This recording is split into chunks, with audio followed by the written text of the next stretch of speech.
건물이고 제가 건축주도 알고 있거든요. 어떤 사람인지. 여기도 사실 제가 매매를 했어요. 월세도 한 1250만 원 정도가 세팅이 된다라고 하면 이것보다 더 좋은 투자는 없다고 생각을 합니다.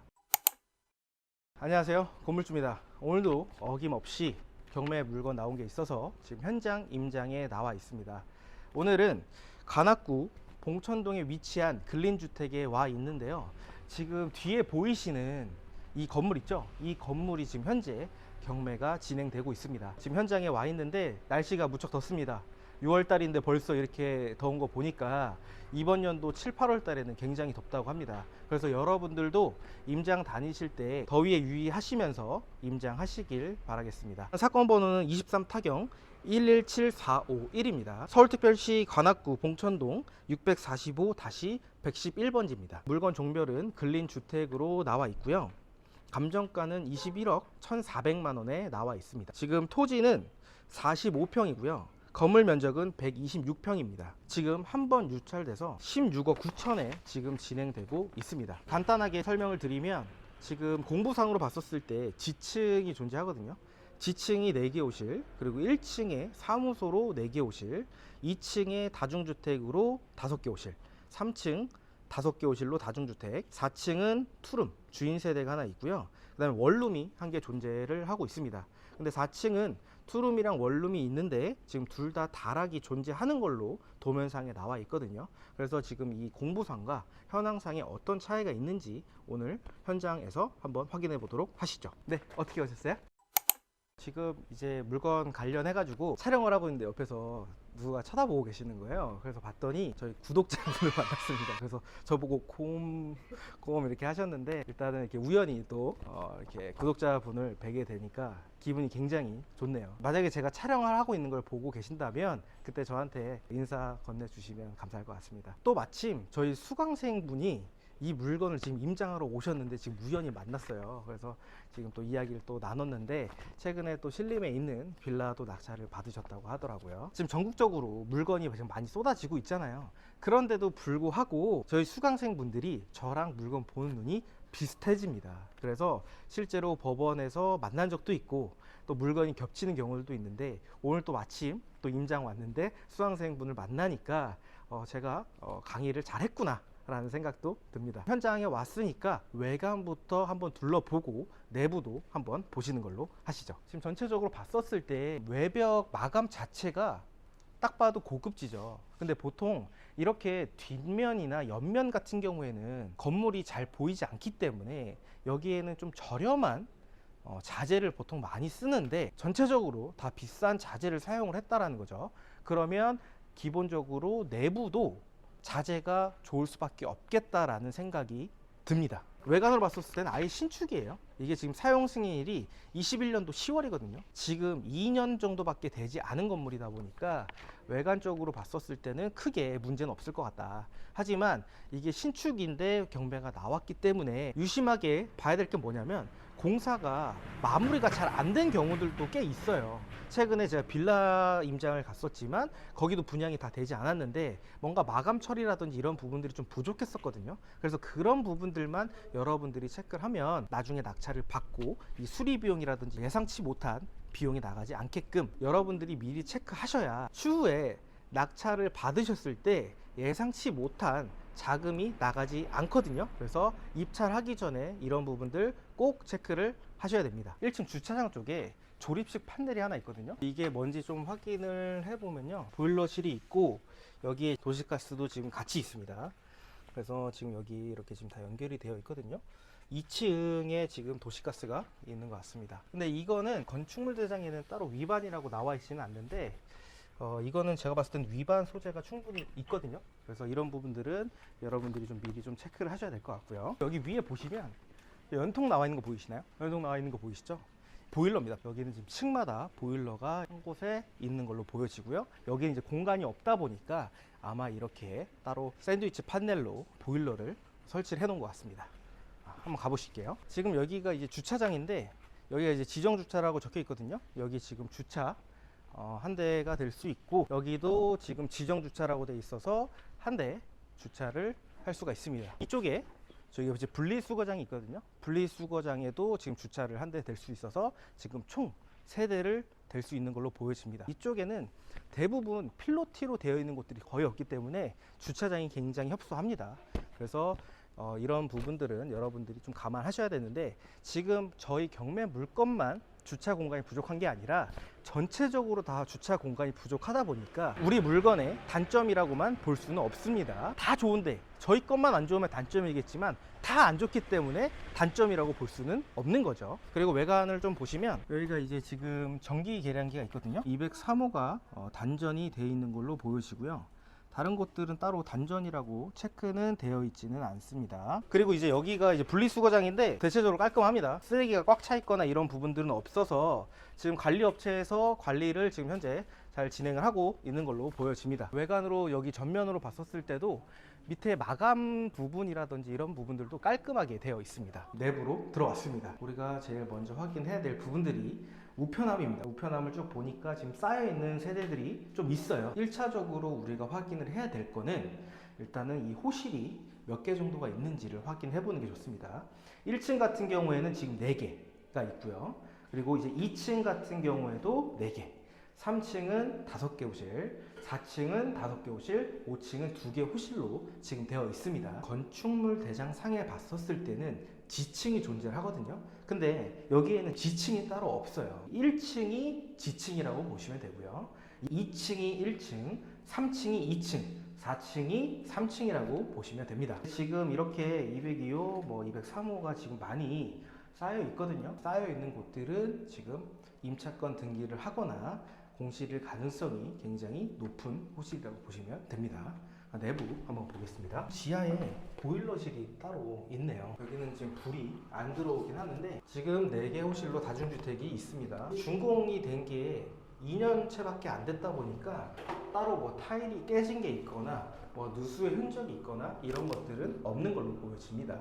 위에로 한번 또 가볼게요. 여기 보니까 지금 관리인 관련해가지고 임대 관련 이런 내역들이 다 있어요. 건물에 관리인 연락처가 있으니까 이분한테 한번 연락을 해보면 많은 정보를 또 얻을 수 있을 것 같습니다. 지금 CCTV가 설치가 되어 있습니다. 화질도 굉장히 좋고요. 원룸에 사시는 분들이 보통 1인 가구이신 분들이 대부분이잖아요. 혼자 사시는 여성분들이 사시기에도 적합하지 않아요. 2층입니다. 불이 들어오네요. 여기 지금 전기 공급 제한이라 그래가지고 끊겨 있는 게 지금 2월 29일이거든요. 올해 초나 작년 말쯤에 나가시지 않았을까. 그리고 지금 법원에서 온 등기 같은 경우도 지금 전혀 안 받고 계시니까 이런 부분들 가지고 공실인 걸 또 유추를 할 수 있고요. 여기는 다중주택이 아니고 사무소로 되어 있습니다. 지금 현재는 다중주택으로 사용하고 있는 거 여러분들이 꼭 잘 체크를 하셔야 됩니다. 근데 이 내역이 지금 위반 건축물로 따로 등재가 됐거나 그런 부분들은 없으니까 여러분들이 용도에 맞게 사용을 하시거나 추후에 위반으로 등재됐을 경우에 이행강제금이 얼마나 나올지도 여러분들이 파악을 하고 입찰을 하셨으면 좋겠습니다. 한번 3층으로 올라가 볼게요. 특히 이 스티커까지 이렇게 또 깔끔하게 거의 볼 게 없습니다. 여기는 이제 3층입니다. 공부상으로는 여기가 이제 2층이죠. 다중주택으로 되어 있고 총 5개 호실로 되어 있습니다. 여기도 지금 현재 건축물 대장상, 공부상과 현황상이랑 일치합니다. 보일러실이 있는데 역시나 잠겨 있습니다. 그러면 이제 위층으로 올라가 보실게요. 보통 이런 데 보면 타일 하나씩 또 깨져 있잖아요.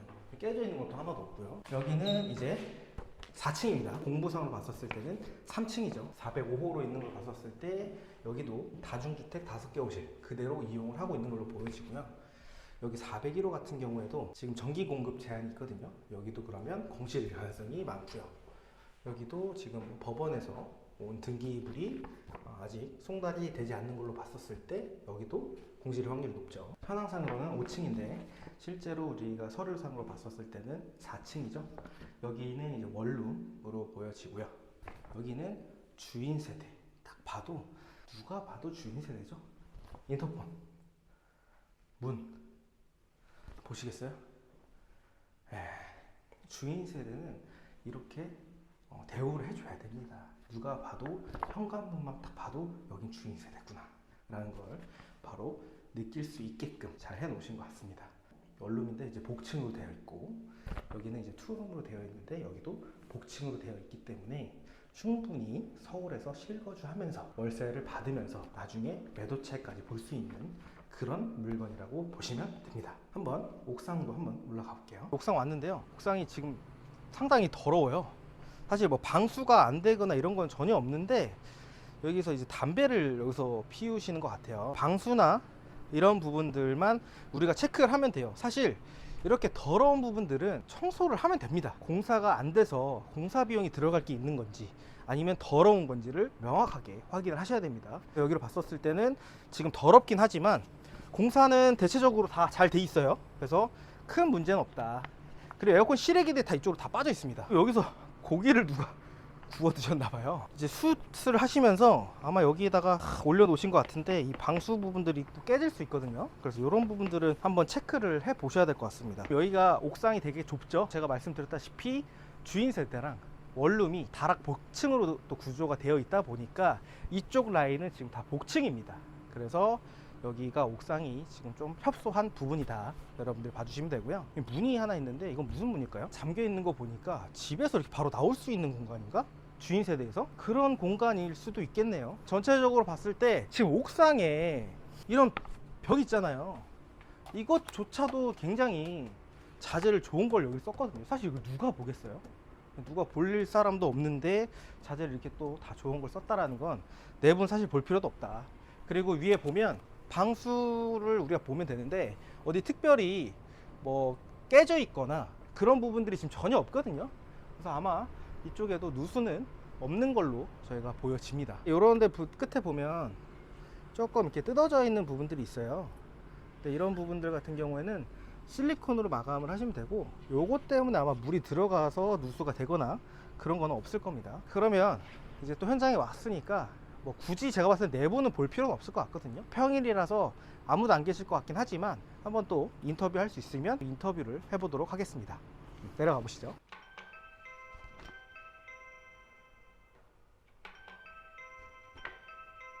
아무래도 평일 낮이라서 안 계시는 것 같습니다. 한번 내려가 보시죠. 여보세요? 네, 여보세요. 여기 디디마우스 혹시 아세요? 어디실까요? 여기 지금 경매 진행되는 거라서 지금 전화를 드렸거든요. 혹시 여기 디디마우스 지금 관리하고 계실까요? 아니 지금 안 합니다. 여기 지금 현재 경매 나와 있거든요. 알고 있습니다. 관리 이런 거는 어떻게 진행이 되는지 좀 궁금해가지고 전화드렸거든요.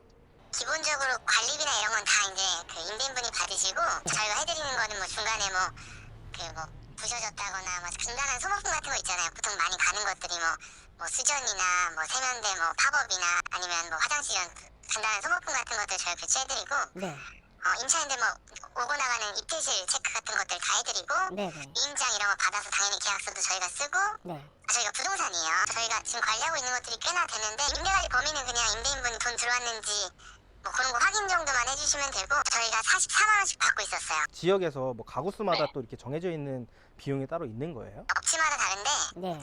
여기는 보통 이 정도 시세라고 보시면 돼요. 한 뭐 10개 정도다 이러면 그냥 33만 원 받고 한 20개 정도 뭐 내외 뭐 21개 뭐 19개 정도면 44만 원 받고 뭐 20, 뭐 6, 7개 이러면 이제 좀 더 받고 이렇게 하고 있어요. 그러면 저희가 드려야 되는 거는 저희가 44만 원을 고정적으로 드리고 외적으로 만약에 수리를 했다라고 하면 수리 비용만 따로 저희가 드리면 되는 건가요? 사실 수리도 저희가 원래 비용을 청구하는 게 맞는데 간단한 것들은 뭐 저희가 그냥 비용 부담하고 왔다 갔다 합니다. 꼭 굳이 거주 안 해도 관리하는데 어렵진 않겠네요.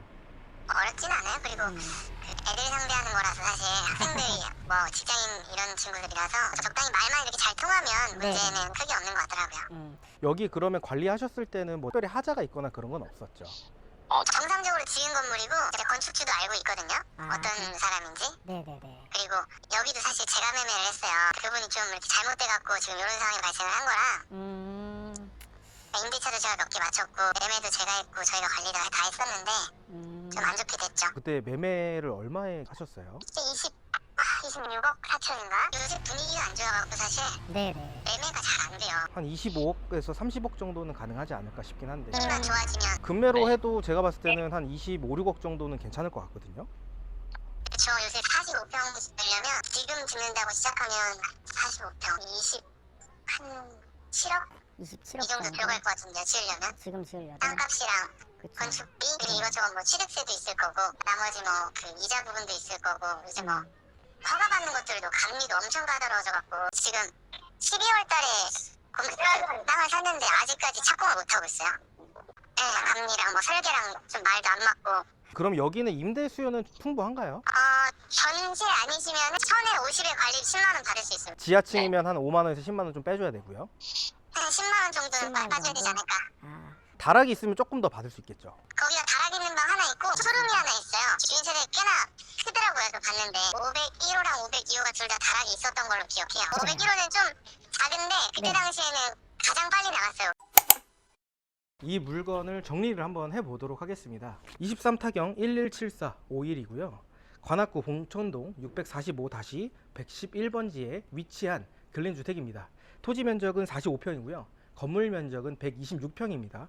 현재 감정가는 약 21억 1,400만 원에 지금 시작을 해서 한 번 유찰돼서 지금 16억 9천만 원에 진행되고 있는 물건입니다. 사용 승인일은 21년 10월 달로 2년채밖에 되지 않은 신축 건물이고요. 지금 내부 외관으로 봤었을 때 자재도 굉장히 좋은 걸 썼고 깔끔합니다. 주차는 지금 총 3대를 될 수 있는 걸로 보여지고 이 3대는 지금 지정 주차가 되어 있는 걸로 보여집니다. 지층이 4개 다중주택이고요. 1층이 내기호실 사무소로 되어 있고 2층은 5개 다중주택, 3층 5개 다중주택, 4층 투룸 주인 세대 복층, 그 다음에 원룸 복층 하나가 있습니다. 그래서 총 투룸 1개, 원룸 19개, 총 20개 호실로 구성이 되어 있는 근린주택 다중주택이고요. 위치를 설명해드리면 위쪽에 상도 근린공원이라는 곳이 있습니다. 여기서 약 200m 거리가 되는데 공원이 굉장히 쾌적하더라고요. 뭐 둘레길도 있고 거주하는 데 있어서 이 공원을 이용을 하면 굉장히 좋을 걸로 보여지고요. 2호선 봉천역 도보 13분 거리 위치해 있고 신림역은 도보 14분 거리에 위치해 있습니다. 그래서 주차장이 좀 부족하다 하더라도 아까 관리해 주시는 소장님이랑 이야기를 나눠보니까 나이대가 젊은 친구들이 많이 산대요. 그래서 13분, 14분 정도 거리는 충분히 왔다 갔다 할 수 있지 않을까 싶습니다. 100m 거리에 보면 버스 정류장이 있습니다. 그래서 버스를 이용을 해서 이동을 할 수 있는 편의성도 좋고요. 그리고 거기 상권이 다 형성이 돼 있어 가지고 마트라든지 병원, 각종 프랜차이즈도 질비해 있어서 여기에 거주하면서 상권을 또 이용을 하시기 때문에 생활 편의성도 좋은 편이라고 판단이 되는 위치입니다. 직선거리 약 600m 거리에 지구대도 위치해 있기 때문에 치안도 굉장히 뛰어납니다. 그리고 내부를 저희가 아까 못 봐서 관리인 번호가 있어서 그분께 지금 전화를 드렸습니다. 여기가 경매가 나온 걸 알고 계시더라고요. 그래서 이야기를 좀 나눠보니까 관리업체가 아니고 부동산이시더라고요. 그래서 부동산에서 월세 계약도 다 맞춰주시고 건물 관리까지 다 하실 수 있다고 하더라고요. 그래서 우리가 꼭 굳이 서울에 거주하지 않더라도 멀리 거주하거나 꼭 내가 이 해당 건물을 낙찰을 받고 주인 세대에 거주하지 않는다 하더라도 건물 관리에 있어서는 굉장히 편할 것으로 보여집니다. 파손이 되어 있거나 뭐 청소라든지 분리수거 그리고 월세 계약까지 소장님이 도와주신다고 하니까 사실 이것보다 편한 월세 수입을 낼 수 있는 방법은 없다고 저는 생각을 하거든요. 소장님이랑 또 이야기를 나눠보니까 이 건물에 대해서 너무 잘 알고 계셨어요. 건물이 자재를 좋은 걸 써서 잘 지은 건물이고 내부에 누수가 있거나 하자가 있거나 이런 부분들은 전혀 없다고 합니다. 그리고 투룸 같은 경우도 주인 세대잖아요. 그래서 주인 세대가 좀 투룸이면 좀 그렇지 않을까라고 생각을 했었는데 저도 도면을 보고 면적이 좁지 않구나라고 생각을 했었거든요. 근데 소장님도 투룸인데 다른 곳에 비해서 넓어서 좋았다 라고 얘기를 해 주시더라고요. 그래서 지금 관리해 주는 데 있어서는 비용을 얼마나 들여야 되냐고 말씀을 드렸더니 관리비는 임차인 분들한테 임대인이 받고요. 그리고 한 달에 정액제로 44만 원을 드리면 관리를 전체적으로 다 해주신다고 합니다. 간단한 수리라든지 부속품이 비싼 건 아니면 따로 비용은 받지 않는다고 하시더라고요. 우리가 얻을 수 있는 정보를 또 얻어야 되잖아요. 만약에 그분이 관리만 해주시는 분이라고 하면 관리에 대한 거나 시설적인 부분만 여쭤보면 되는데 부동산도 운영을 하고 있기 때문에 임대 수요라든지 월세 금액이라든지 이런 것들을 또 여쭤봤거든요. 그러다 보니까 자연스럽게 매매 관련해서도 이야기를 또 나눴었고요. 그랬더니 지금 매매 관련해서는 지금 소장님도 토지를 매입을 해서 신축을 하려고 하신다고 하더라고요. 근데 이제 감리라든지 설계 그 부분 때문에 지금 아직 공사에는 못 들어갔는데 지금 이 정도 평수에 이 정도 규모의 건물을 지으려고 하면 약 27억 정도는 들어간다고 얘기를 하십니다. 근데 그건 어느까지나 직접 지었을 경우에요. 만약에 내가 직접 짓지 않고 다른 건축주분이 신축을 한 다음에 내가 만약에 거래를 해야 된다라고 하면 우리가 그 이상 한 30억 정도는 주고 우리가 매입을 할 수 있는 상황인 거죠. 지금은 사실 분위기가 힘들어서 거래가 힘들다라고 얘기를 하시지만 최소 금액을 제가 맞춰 갔었거든요. 최소 25억에서 27억 정도는 금매 가격이다라고 말씀을 하시더라고요. 그래서 여기는 경매로 낙찰을 받으신 다음에 월세 세팅을 하시고 추후에 부동산 경기가 좋았을 때까지 월세를 받으시다가 그때 매도 계획을 세우셔도 최소 10억에서 15억 정도의 매도 차익을 누려볼 수 있지 않을까 생각이 드는 물건입니다. 그리고 이제 월세 관련해서도 좀 물어봤는데 제가 조사한 것보다는 조금 보수적으로 좀 얘기하시더라고요. 근데 우리는 보수적으로 조사를 하고 입찰하는 게 좋기 때문에 전한 내역을 가지고 말씀을 드리면 여기가 어차피 지금 다 원룸이거든요. 주인세대 투룸을 빼고요. 지금 지층을 제외한 원룸 같은 경우에는 관리비 포함해서 1000에 60 정도 받을 수 있다고 하시고요. 지층 같은 경우에는 한 10만 원 정도를 빼야 된다. 그렇게 얘기를 하셨고 4층 원룸 같은 경우에는 다락이 있기 때문에 거기가 제일 먼저 나갔다고 합니다. 그래서 일반 원룸보다는 한 5만 원에서 10만 원 정도는 더 받을 수 있지 않을까 생각이 들고요. 투룸 같은 경우에는 제가 조사를 해보니까 보증금에 따라서 좀 조정이 있기는 한데 한 1000 기준이라고 하면 최소 120 정도까지는 받을 수 있지 않을까 싶습니다. 주변에 제가 보면 투룸이 5천에 100에 나와 있거든요. 근데 저희 물건은 다락이 존재하잖아요. 근데 이 5천에 100만 원짜리는 다락이 없어요. 그래서 보증금을 낮춘다라고 하면 이것보다 더 월세를 높게 세팅을 할 수 있을 거라고 보여지고요. 이렇게 대략적으로 계산해 보니까 보수적으로 잡았을 때 세팅하게 되면 월세는 한 1250만 원 정도가 세팅이 될 것으로 보여집니다. 물론 이제 보증금이라든지 이런 것들을 조절 어떻게 하냐에 따라서 차이가 있긴 하지만요. 주변에 나온 호가 매물을 제가 한번 확인을 해 봤거든요. 사용 승인일이 22년 2월이고요. 대지는 45평, 연면적이 113평입니다. 근데 저희 경매 물건은 대지가 45평이고 연면적이 126평이죠. 그래서 최대한 비슷한 물건이라고 보여지고요. 지금 현재 그 물건이 32억에 나와 있습니다. 그래서 32억에서 만약에 거래를 한다라고 하면 2억 빼고 30억 정도의 거래가 되지 않을까 조심스럽게 예상을 해보고요. 지금 32억에 나온 물건이 대지랑 건물 크기가 거의 비슷했잖아요. 저희보다 좀 작긴 하지만 근데 이 물건 같은 경우에는 방개수가 16개 호실입니다. 그런데 경매 물건 같은 경우에는 지금 현재 20개 호실로 나와 있기 때문에 그걸로 감안하면 우리 경매 물건이 훨씬 더 메리트 있는 물건이라고 볼 수 있겠죠. 그리고 두 번째 물건 같은 경우는요, 21년 7월에 사용 승인된 물건이고 대지는 48평, 연면적은 91평입니다. 저희 것보다 지금 대지가 3평은 더 크긴 하지만 연면적이 거의 30평 정도가 차이가 나는 물건입니다. 근데 지금 현재 21억 5천만 원에 나와 있어요. 금액이 상대적으로 아까 그 물건보다는 11억 정도가 차이가 나거든요. 그래서 왜 그런가 제가 확인을 해보니까 여기는 방수가 10개 호실로 나와 있습니다. 아무래도 10개와 20개로 봤었을 때는 월세 차이 거의 2배 정도 차이가 날 수밖에 없거든요. 수익률이 낮아서 상대적으로 저렴하게 21억대에 나온 물건이 아닌가 싶습니다. 그래서 최고치는 32억에 나와 있는데 저희 물건이 더 가구수가 많고요. 건물 면적도 더 크고 그리고 21억 5천에 나와 있는 거는 10개 호실이기 때문에 저희보다 당연히 수익률이 좋을 수가 없겠죠. 그런데 지금 이 물건의 감정이 얼마라고요? 21억 1천에 나와 있습니다. 그래서 제가 봤었을 때는 지금 현재 감정이 시세 대비해서 낮게 된 것 같습니다. 그래서 오히려 이런 물건들은 여러분들이 계속 유찰이 된 상황에서 조사를 가는 게 아니라 신건이나 한번 유찰됐었을 때 빠르게 조사해서 입찰해서 수익을 내셔야 됩니다. 저희가 지금 21억이지만 지금 현재 떨어진 금액이 16억 9천이잖아요. 16억 9천이면 우리가 매도 차익은 약 10억에서 한 15억 정도까지는 생각을 해볼 수 있을 것 같고 월세도 한 1250만 원 정도가 세팅이 된다라고 하면 이것보다 더 좋은 투자는 없다고 생각을 합니다. 물론 요즘 저로 인해서인지는 모르겠지만 수강생 분들에게 듣는 걸로 보면 저 때문에 요즘 입찰 경쟁이 좀 심해졌다 이런 얘기를 하시는 분들이 있습니다. 제가 강의를 한 지 얼마 안 됐을 때도 제가 그런 얘기를 들었어요.